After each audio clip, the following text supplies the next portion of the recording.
الحمد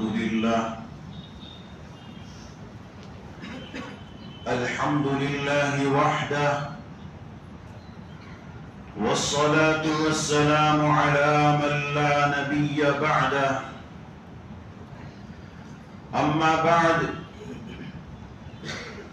عن سهل بن السعد رضي الله تعالى عنه قال رسول الله صلى الله عليه وسلم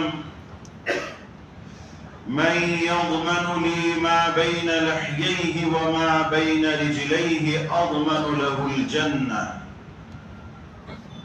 أو كما قال عليه الصلاة والسلام. قابل صد احترام بزرگوں دوستوں عزیزوں، اللہ تعالیٰ کے یہاں ایمان والے کی ذات، ایمان والے کا مال بڑا قیمتی ہے.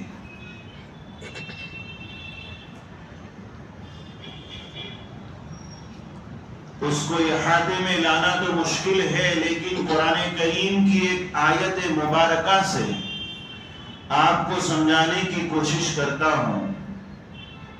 اللہ تعالیٰ فرماتے ہیں ان اللہ اشترى من المؤمنین انفسهم واموالهم بان لهم الجنہ، کہ بلا شبہ اللہ تبارک و تعالیٰ نے ایمان والوں کی جان اور مال کو جنت کے عوض میں خرید لیا ہے. اس آیت مبارکہ میں اگر ہم غور کریں تو ایمان والے کی جان و مال اللہ کی نظر میں کتنی محبوب ہیں وہ سمجھ میں آئے گا. سب سے پہلی چیز، ایمان والے کی جان و مال کو خریدنے والے اللہ کی ذات اقدس ہے. اللہ نے اس کو حاصل کیا ہے، اللہ نے اس کو پسند کیا ہے. دوسری چیز، حرف با جس چیز پر داخل ہو وہ عوض بنتا ہے، ثمن بنتا ہے. جیسے ہم مارکیٹ میں، بازار میں کوئی سامان خریدنے کے لیے جاتے ہیں تو ہم جو پیسے دیتے ہیں وہ ثمن کہلاتا ہے، اور جو سامان لیتے ہیں اس کو مبی کہا جاتا ہے. تو انسان کی نظر میں، اور یہ فطری اصول ہے کہ جو سامان اور مبی ہوتا ہے وہ زیادہ قیمتی ہوتا ہے، کیونکہ انسان کو اس کی حاجت ہوتی ہے، اس کی ضرورت ہوتی ہے، انسان کو اس کی خواہش ہوتی ہے. تبھی تو انسان ہزاروں روپیہ اپنے لباس کو خریدنے میں، اپنے چپل جوتوں کو خریدنے میں خرچ کر دیتا ہے. محنت کی گاڑی کمائی اس نے حاصل کی ہے، لیکن لباس اچھا پہننے کے لیے، چپل جوتے اچھے پہننے کے لیے ہزاروں روپے خرچ کر دیتا ہے. معلوم یہ ہوا کہ اس کی نظر میں ہزاروں روپے کی قیمت نہیں ہے، اس کے لباس اور جوتے چپل کی قیمت ہے. اور لاکھوں روپے سواری اور بائک اور کار خریدنے میں لگا دیتا ہے. یہ اس بات کی دلیل ہے کہ جو محنت سے لاکھوں روپے کمائے ہیں وہ اس کی نظر میں اتنے قیمتی نہیں ہے جتنی قیمتی اس کی نظر میں وہ سواری اور گاڑیاں ہیں. اور کروڑ روپے اپنے مکان کو بنانے میں اور زمین کی خریداری میں استعمال کر لیتا ہے اور صرف کر دیتا ہے. یہ اس بات کی واضح دلیل ہے کہ اس کی نظر میں وہ کروڑ روپے کی کوئی اہمیت نہیں، جو اہمیت اس کے دل میں اس مکان اور زمین کی موجود ہے. معلوم یہ ہوا کہ ثمن کے مقابلے جو چیز ہم حاصل کر رہے ہیں وہ زیادہ قیمتی ہوتی ہے. اللہ تبارک و تعالیٰ نے ایمان والوں کی جان اور مال کو خرید لیا ہے، اور اس کے بدلے میں اللہ تعالیٰ نے ایمان والے کو جنت عطا کی ہے. جنت بھی اللہ کی مخلوق ہیں اور ایمان والے انسان بھی اللہ کی مخلوق ہیں، لیکن اللہ کی نظر میں اور اللہ کے یہاں ایمان والے یہ جنت کے مقابلے زیادہ قیمتی ہیں. امید ہے آپ کو بات سمجھ میں آ گئی ہوگی. جب اللہ تعالیٰ نے ایمان والے کو اتنا محبوب اور قیمتی بنایا ہے تو پھر اللہ تبارک و تعالیٰ نے اس کے لیے اپنے احکامات کو بھی نازل کیے ہیں. اللہ خالق کل شیء، اور اللہ ہر چیز کو پیدا کرنے والا ہے.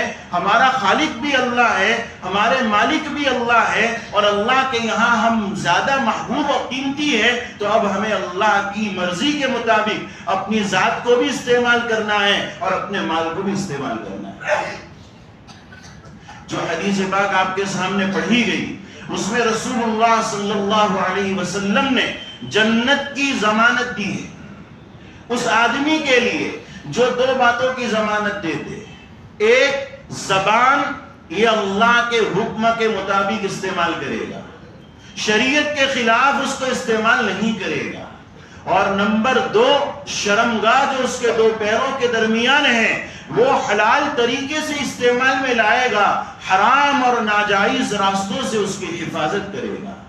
اگر کوئی انسان ان دو چیزوں کی ضمانت دے دیتا ہے تو الصادق المصدوق محمد مصطفیٰ صلی اللہ علیہ وسلم نے اس کے لیے جنت کی ضمانت کا اعلان فرمایا. ہم دیکھتے ہیں کہ عدالتوں میں جب کوئی کارروائی ہوتی ہے اور اس میں کسی کو مجرم ٹھہرایا جاتا ہے تو اس کے لیے کوئی ضامن بن کر کھڑا ہو جاتا ہے اور اس کی ضمانت کی بنیاد پر تھوڑی دیر کے لیے اس معاملے سے اس کو آزاد کر دیا جاتا ہے. لیکن اس کی یہ امید نہیں ہوتی ہے کہ ہمیشہ کے لیے اس کو بری کر دیا گیا. ہو سکتا ہے کہ واپس مقدمہ اس پر چلایا جائے اور واپس اس کو قید و بند میں ڈال دیا جائے اور مقید کر دیا جائے. یہ اس دنیا کی ضمانت کا حال ہے. لیکن نبی کریم صلی اللہ علیہ وسلم کی ضمانت وہ ضمانت ہے جو ہاتھ پکڑ کر جنت تک لے جانے کی طاقت رکھتی ہے. اس ضمانت میں کوئی کمزوری نہیں ہے، کوئی جھٹلاوا نہیں ہے، کوئی دھوکہ نہیں ہے. صاف ستھری اور بے شک اور پورے یقین اور اعتماد والی ضمانت ہے کہ اگر کسی نے ان دو چیزوں کی ضمانت اس دنیا میں دے دی، یعنی ان دونوں اعضاء کی حفاظت کر لی اور شریعت کے مطابق شریعت کے دائرے میں اس کو استعمال کیا، تو کل قیامت کے دن اللہ کے پیغمبر علیہ الصلوۃ والسلام اس کے لیے جنت میں جانے کا ذریعہ بنیں گے. میرے محترم دوست بزرگو، زبان جو ہے اللہ کی بہت بڑی نعمت ہے. اس سے انسان اپنے آخرت کے ذخیروں کو جمع کر سکتا ہے. اگر وہ سبحان اللہ بول لیتا ہے تو آدھا ترازو بھر جاتا ہے، اور الحمدللہ بول لیتا ہے تو پورا ترازو بھر جاتا ہے. تو زبان یہ انسان کے ترازو کو بھرنے کا ذریعہ بھی ہے. لیکن اگر انسان نے زبان کا غلط استعمال کیا اور بھدا استعمال کیا تو شیطان بھی شرمندہ ہو جاتا ہے کہ انسان تو مجھ سے بھی آگے بڑھ گیا. اس لیے زبان کو بہت سوچ سمجھ کر اور صحیح معنی میں صحیح جگہوں پر استعمال کرنے کی ضرورت ہے. بہت سی مرتبہ ہماری باتیں جائز دائروں میں ہوتی ہے، لیکن اس کے باوجود اپنی زبان پر لگام دیجئے اور جائز باتوں کو بھی اپنی زبان سے خامخواہ نہ بولیے، نہ نکالیے. حضرت مولانا اصغر میاں صاحب دیوبندی رحمت اللہ علیہ یہ دارالعلوم دیوبند کے بہت بڑے محدث گزرے ہیں اور ان کا مزار راندیر کے قبرستان ہی میں موجود ہے.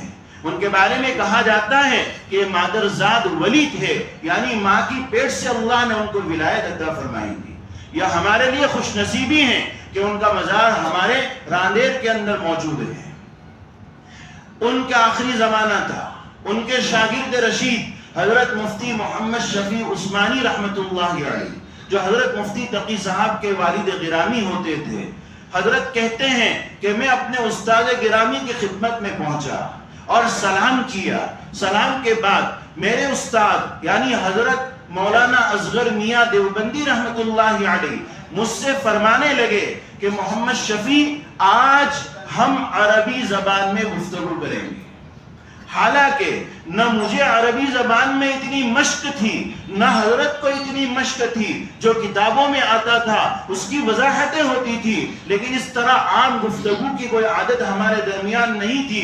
حضرت نے یہ فرمایا اور اس کے بعد حضرت نے اس کی وجہ بیان کی، اور وہ وجہ یہ تھی کہ محمد شفیع اگر ہم اردو زبان میں بات چیت کرتے ہیں اور گفتگو کرتے ہیں تو ہم بے جا فضول باتوں میں لگ جاتے ہیں. عربی زبان میں گفتگو کا نتیجہ یہ ہوگا کہ ہم فضول باتوں سے اپنے آپ کو بچا لیں گے. ایک محقق عالم دین گزرے ہیں، انہوں نے اس بات کو بیان کیا ہے کہ اگر کوئی مجھ سے سوال کرے کہ محاسن اسلام کیا ہے، اسلام کی خوبیاں کیا ہے، تو اسلام کی خوبیاں تو بہت ساری ہے، لیکن ان میں سے ایک خوبی جو میں غیروں کے سامنے پیش کروں گا وہ یہ ہے کہ شریعت نے اور ہمارے آقا نامدار محمد مصطفیٰ صلی اللہ علیہ وسلم نے ہمیں یہ ہدایت دی ہے، من حسن اسلام المرء ترکہ ما لا یعنیہ، کہ بے فائدہ باتوں سے، بے فائدہ کاموں سے، بے فائدہ چیزوں سے اپنے آپ کو بچا لینا اور اس کو چھوڑ دینا، یہ اسلام کی سب سے بڑی خوبی ہے، اسلام کا حسن ہے۔ اس لیے یہاں پر ان حضرات نے آپس میں یہ معاہدہ کیا کہ ہم عربی زبان میں گفتگو کریں گے، اور اس کے بعد حضرت مفتی شفیع صاحب کو یہ فرمانے لگے کہ ہماری زندگی اس وقت پر یا اس زمانے پر آ چکی ہے جہاں مسافر کا سفر ختم ہوتا ہے، یعنی آپ نے آخری منزل کی طرف اشارہ کیا کہ جب انسان کے پاس شروع میں دولتیں جمع ہو جاتی ہے تو اس کو استعمال کرنا نہیں آتا ہے، اور وہ بیجا استعمال کرنا شروع کر دیتا ہے، یہ چیز خرید لی، وہ چیز کو خرید لیا، یہ چیز کھا لیا، وہ چیز پی لی، جو دل نے کیا وہ سب حاصل کر لیا، لیکن اس کی حفاظت نہیں کی، بالآخر اس کی پونجی اور اس کی دولت کم ہونے لگتی ہے اور پھر تھوڑی سی رہ جاتی ہے۔ اس وقت وہ سارا پلان بناتا ہے کہ اب میرے پاس صرف اتنے روپے رہ گئے ہیں، اب اس کو بہت سوچ سمجھ کر استعمال کرنا ہے، جہاں بہت زیادہ ضرورت ہوگی وہی استعمال کروں گا۔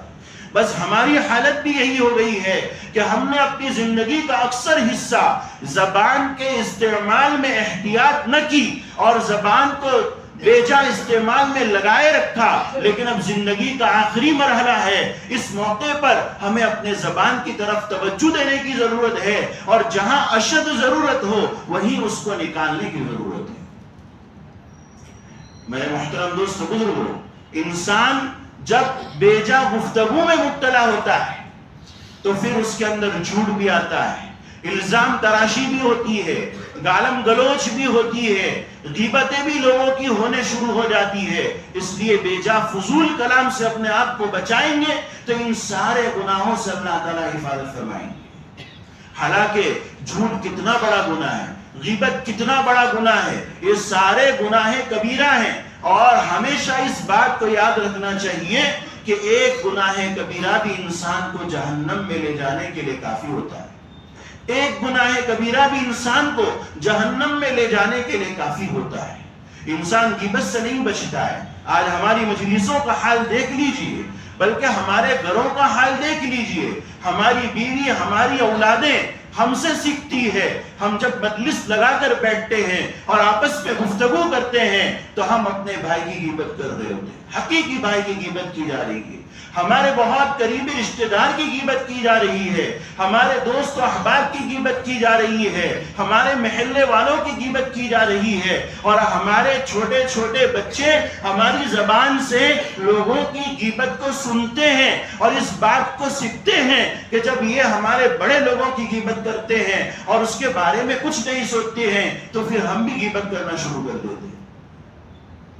اس لیے ہماری مجلسوں کو غیبت سے بچانا اور اس کو پاک رکھنا بہت ضروری ہے، ورنہ ہماری نسلیں اور ہمارے ساتھ بیٹھنے والے یہ بھی اس گناہ میں مبتلا ہو جاتے ہیں۔ اور غیبت کتنا بڑا گناہ ہے، زبان کا گناہ بہت بڑا گناہ ہے۔ بالغ ہونے سے لے کر اب تک اگر ہم سے پوچھا جاوے کہ کون ایسا ہے جس نے نماز نہیں چھوڑی ہے اور نماز کا پورا اہتمام کیا ہے، تو ہو سکتا ہے ہم میں سے بہت سے لوگ یہ انگلی اٹھا دیں اور ہاتھ اٹھا دیں کہ الحمدللہ بالغ ہونے سے لے کر اب تک میں نے نماز کا پورا اہتمام کیا ہے، جماعت کے ساتھ نماز پڑھنے کی پوری کوشش کی ہے۔ کتنے ایسے ہیں جنہوں نے رمضان میں روزے رکھنے کا اہتمام کیا ہے ہم میں سے بہت سے لوگ ہاتھ اٹھانے کے لیے تیار ہیں. کتنے ایسے ہیں جن کو اللہ نے مال دیا اور زکوٰۃ کا اہتمام کیا, حج اور عمرے کی عبادت کی ہے. بہت سے لوگ ہاتھ اٹھانے کے لیے تیار ہو جائیں گے اور اس بات کے لیے بھی تیار ہو جائیں گے کہ ہم میں سے کتنے ہیں جنہوں نے کبھی شراب کو ہاتھ نہیں لگائی. بہت سے ایسے لوگ ہیں جنہوں نے کبھی شراب کو دیکھا بھی نہیں, کبھی شراب کو ہاتھ بھی نہیں لگایا اور کبھی شراب کا گھونٹ اپنے منہ میں بھی نہیں لیا ہے. ایسے بہت سے لوگ مل جائیں گے. کتنے ایسے مل جائیں گے جنہوں نے کبھی سود نہیں لیا, کبھی سود نہیں دیا اور کبھی رشوتیں نہیں کھائی اور کبھی رشوتیں نہیں لی. ایسے بہت سے مل جائیں گے. لیکن اگر سوال کا رخ بدلا جاوے اور ہم سے یہ سوال کیا جاوے کہ ہم میں سے کتنے ہیں جنہوں نے اپنی زبان کا صحیح استعمال کیا, کتنے ہیں جنہوں نے کبھی غیبت نہیں کی, کتنے ہیں جنہوں نے کبھی جھوٹ نہیں بولا, جنہوں نے کبھی گالی نہیں دی, تو ہو سکتا ہے میرے ساتھ سارے کے سارے ایسے ہوں گے جو جھوٹ میں بھی مبتلا ہیں, غیبت میں بھی مبتلا ہیں, گالیاں بھی دیتے ہیں, لوگوں پر الزام بھی لگاتے ہیں, لوگوں کی بدگمانیاں بھی اپنے دلوں میں رکھتے ہوئے ہیں. تو یہ گناہ ایسا ہے جو ہمارے معاشرے میں اس طرح پھیلا ہوا ہے جس کی طرف ہماری بالکل توجہ نہیں ہے. اس لیے ہمیں اس پر ندامت نہیں ہوتی, اور ندامت نہیں ہوتی ہے تو توبہ کی طرف بھی ہم نہیں آتے. اسی لیے حدیث پاک میں اس کو الغیبت اشد من الزنا قرار دیا ہے کہ غیبت زنا سے زیادہ سخت گناہ ہے. حالانکہ ایسے بھی اللہ کے نیک بندے گزرے ہیں جنہوں نے غیبت کے حرام ہونے کے بعد اپنی زندگی میں کبھی غیبت نہیں کی. سب سے اونچا مقام نبوت اور رسالت ہے. نبوت اور رسالت سب سے اونچا مقام ہے, اور اس کے بعد صدیقیت کا مقام ہوتا ہے. صدیق یہ نبی اور رسول کے بعد سب سے اونچا درجہ رکھتا ہے. حضرت ابوبکر صدیق رضی اللہ عنہ یہ صدیقیت کے مقام پر فائز ہے, سب سے اونچا درجہ ہے. صدیقیت کے لیے سب سے اہم شرط یہ ہے کہ وہ اپنی زبان کا صحیح استعمال کرتا ہو, جھوٹ نہ بولتا ہو, غیبت نہ کرتا ہو. حضرت امام بخاری علیہ الرحمہ کے تعلق سے یہ بات کتابوں میں لکھی ہے. حضرت یہ فرماتے ہیں کہ جس دن سے مجھے یہ معلوم ہوا کہ غیبت حرام ہے اور گناہ کبیرہ ہیں, تب سے لے کر آج تک میں نے غیبت نہیں کی ہے, میں نے کبھی غیبت نہیں کی ہے. اور دوسری روایت حضرت ہی کی طرف منسوب ہے. حضرت یہ فرماتے ہیں کہ جب سے مجھے غیبت کے حرام ہونے کا علم ہوا ہے تب سے میں نے اپنے آپ کو غیبت سے بچایا ہے, اور انشاءاللہ اللہ کی رحمت سے مجھے یہ امید ہے کہ کل قیامت کے دن جب میرے دوسرے اعمال کا حساب و کتاب ہوگا مجھ سے غیبت کے تعلق سے سوال نہیں ہوگا, مجھ سے غیبت کے بارے میں نہیں پوچھا جائے گا, اس لیے کہ میں نے اپنی ذات کو اس سے بچا کے رکھا ہے. تو ایسے بھی اللہ کے نیک بندے گزرے ہیں جنہوں نے اپنی زبان کی اس طرح سے حفاظت کی ہے. زبان کی حفاظت پر ہمیں جنت کی ضمانت کا اعلان ہے, اس لیے اس پر ہمیں پوری غور کرنے کی کوشش کرنی چاہیے. میرے محترم دوستو بزرگو, غیبت بہت سنگین گناہ ہے. ایک مرتبہ مسجد نبوی ہے, نبی اکرم صلی اللہ علیہ وسلم امامت فرما رہے ہیں اور مختلف صحابہ اکرام رضوان اللہ تعالی علیہم اجمعین ہیں. زمانہ خیر القرون کا ہے. آپ ذرا غور کیجئے, مسجد نبوی ہے جہاں ایک نماز پڑھنے کا ثواب 50,000 نماز کے برابر ہے, اور امام المرسلین ہے, اور مقتدی یہ مسلمانوں کا سب سے اعلیٰ طبقہ موجود ہے. لیکن اس کے باوجود جب نبی کریم صلی اللہ علیہ وسلم نماز سے فارغ ہوتے ہیں اور سلام پھیرتے ہیں, دو لوگوں کی طرف متوجہ ہوتے ہیں اور ان کو حکم فرماتے ہیں کہ اٹھو, دوبارہ وضو کرو اور دوبارہ نماز کا اعادہ کرو. وہ صحابہ اس کی وجہ معلوم کرتے ہیں تو آپ علیہ السلام فرماتے ہیں کہ تم نے فلاں آدمی کی غیبت کی ہے, اس لیے تمہاری غیبت کی نحوست نے میرے پیچھے پڑھے جانے والی نماز کو بھی برباد کر دیا. تمہاری غیبت نے مجھ سے میرے پیچھے نماز پڑھنے کو ضائع و برباد بنا دیا ہے, اس لیے دوبارہ وضو کر کے نماز کا اعادہ کرو. اس لیے میرے محترم دوست بزرگو, یہ گناہ بہت بڑے گناہ ہے, بہت سنگین گناہ ہے, اللہ کو ناراض کرنے والے کام ہے. اس کو ہمیں فکر کے ساتھ اپنے آپ کو بچانے کی ضرورت ہے. دوسری چیز شرمگاہوں کی حفاظت ہے.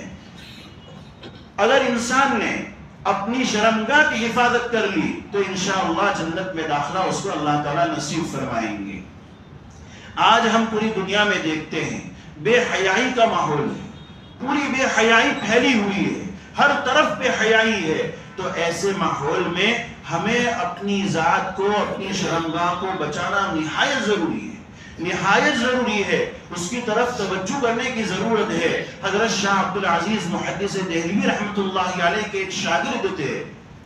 ایک مرتبہ سبق میں حاضر ہوئے، کلاس کے اندر خوشبو پھیل گئی.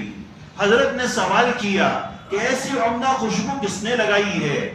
ساتھیوں نے بتلایا کہ فلاں طالب علم کے جسم سے اور اس کے کپڑوں سے ایسی خوشبو مہک رہی ہے.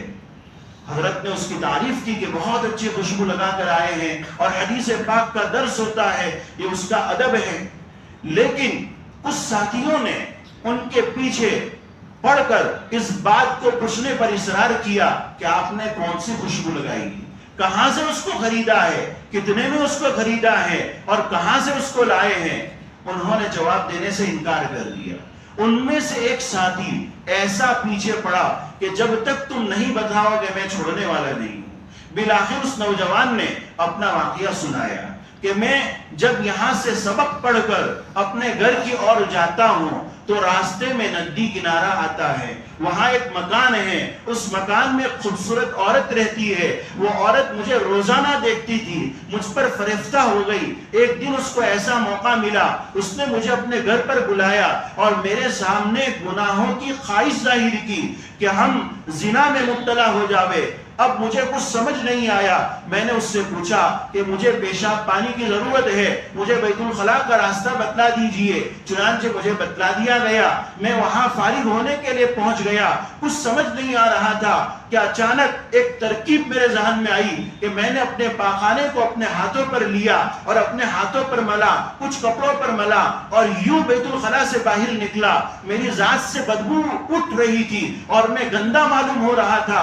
اس عورت نے جب مجھے اس حالت میں دیکھا اور میری بدبو کو اس نے سونگا تو اس کے دل میں نفرت بیٹھ گئی اور گناہ کا خیال فوراً ختم ہو گیا اور اس نے دھکا مار کر مجھے گھر سے باہر نکال دیا. میں ندی کنارے پہنچا، وہاں جا کر اپنے کپڑے نکالے، کپڑے کو پاک کیا اور غسل کر کے اپنے جسم کو پاک کیا. اس کے بعد سے میں یہ محسوس کر رہا ہوں کہ میرے جسم سے اور میرے کپڑوں سے بغیر کچھ لگائے بس خوشبو مہک رہی ہے اور اتنی مہک رہی ہے کہ لوگ اس کا احساس کر رہے ہیں. یہ اللہ تعالیٰ کی طرف سے تھا. تو یہ اللہ تعالیٰ کی طرف سے اس کو بطور جزا کے، بطور ثواب کے، بطور انعام کے خوشبو ملی تھی. اس لیے لوگ اس کی تعریف و توصیف بیان کر رہے تھے. میرے محترم دوست بزرگوں، لوگ ایسے بھی ہیں اور ایسے نوجوان بھی ہیں جنہوں نے اپنی ذات کو گناہوں سے اور خاص کر شرمگاہ کے گناہ سے اس طرح سے بچایا ہے. اللہ تعالیٰ کہنے سننے سے زیادہ ہمیں عمل کی توفیق نصیب فرمائے. آمین. وآخر دعوانا الحمدللہ.